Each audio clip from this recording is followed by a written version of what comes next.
حضرت عبداللہ ابن عباس رضی اللہ تعالیٰ عنہ سے مروی ایک روایت ہے، میں ایک دن حضور کے پیچھے بیٹھا ہوا تھا، سواری میں حضور کا ردیف تھا، تو حضور نے فرمایا، اے بیٹے، اے لڑکے، میں تجھے کچھ کلمات سکھاتا ہوں، تو اللہ کے حقوق کا خیال رکھ تو وہ تیری حفاظت فرمائے گا۔ تو اللہ تعالیٰ جل شانہ کے احکام کی حفاظت کر، تو اسے اپنے سامنے پائے گا۔ اذا سألت فاسأل اللہ، جب سوال کرے تو اللہ سے ہی سوال کرے، اللہ سے مانگنے کا مزاج پیدا کر لیں کہ فرمایا تمہارے جوتے کا تسمہ بھی ٹوٹ جائے تو وہ بھی اللہ سے مانگو۔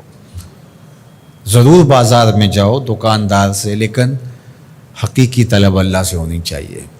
بات بات پہ اللہ سے سوال کرو، بڑی سے بڑی چیز بھی اس سے مانگو، چھوٹی سے چھوٹی چیز بھی اسی سے طلب کرو۔ ہماری ساری ضرورتوں کا کفیل ہمارا رب، ہمارا مالک ہے۔ تو دوسری نصیحت یہ کی کہ جب تو استعانت طلب کرے، مدد طلب کرے تو اللہ سے ہی استعانت طلب کرے۔ وعلم، اور جان کہ اگر ساری امت، سارے لوگ، پوری قوم جمع ہو کے تمہیں فائدہ پہنچانے کی کوشش میں لگ جائیں تو تمہیں وہی فائدہ پہنچا سکتے ہیں جو تیرے لیے تیرے رب نے لکھا ہے۔ اور فرمایا وَإِنِ اجْتَمَعُوا عَلَىٰ أَن يَضُرُّوكَ بِشَيْءٍ، اور اگر تمہیں نقصان پہنچانے کے درپے ہو جائیں، لَمْ يَضُرُّوكَ إِلَّا بِشَيْءٍ قَدْ كَتَبَهُ اللَّهُ عَلَيْكَ، تو تجھے صرف وہی نقصان پہنچا سکتے ہیں جو اللہ نے تیرے لیے لکھا ہے۔ سارا زمانہ بھی مخالف ہو جائے، تیرا کچھ نہیں بگاڑ سکتا۔ ہاں، تیرے مقدر میں اگر کوئی چیز، کوئی بگاڑ لکھا ہے تو وہ ہوگا، اس کا ذریعہ وہ بن جائیں گے۔ تو اس لیے پھر اسی سے مانگو، اسی سے طلب کرو۔ رفعت الاقلام وجفت الصحف، جو لکھنا تھا اللہ نے لکھ دیا، لکھنے کے بعد قلم اٹھا لیا گیا اور جن صحیفوں پہ لکھا تھا وہ خشک ہو گئے۔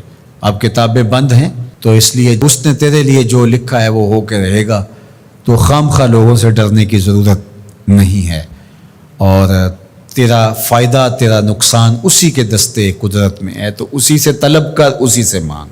اور فرمایا تو اللہ تعالیٰ جل شانہ کو رخاء میں، خوشحالی میں یاد کر، یعرفک فی الشدہ، وہ تجھے مشکل میں پہچانے گا۔ یعنی جو شخص خوشحالی کے دور میں اس کے پاس دولت ہے، صحت ہے، تو اللہ تعالیٰ کو فراموش نہیں کرتا، اللہ اس کی بدحالی کے زمانے میں اس کو فراموش نہیں کرتا۔ وعلم، اور جان، ان النصر مع الصبر، کہ جو مدد ہے وہ صبر کے ساتھ آتی ہے۔ وان الفرج مع الکرب، اور کشادگی جو ہے وہ مشکل کے ساتھ آتی ہے۔ وان مع العسر یسرا، اور سہولت جو ہے وہ مشقت برداشت کرنے کے بعد آتی ہے، تنگی کے بعد فراخی آتی ہے۔ پہلو مشکل پھر تمنا، پہلو کنڈا پھر پل، شاید مگروں پہلو مکھیاں ڈس دیاں ڈنگ والیاں۔ تو یہ سب ہوتا ہے، مشکلات، تکلیفیں، آلام، مصائب، ان سب سے گزر کر کے آسانیاں آتی ہیں۔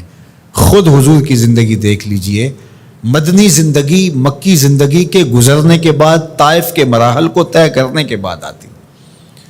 تو ہم ڈائریکٹ اگر چاہیں مکی زندگی کو اختیار کیے بغیر اور طائف کی مشکلات اور سنگلاخ راستوں سے گزرے بغیر مدنی برکتیں حاصل کرنا، تو وہ نہیں پا سکتے۔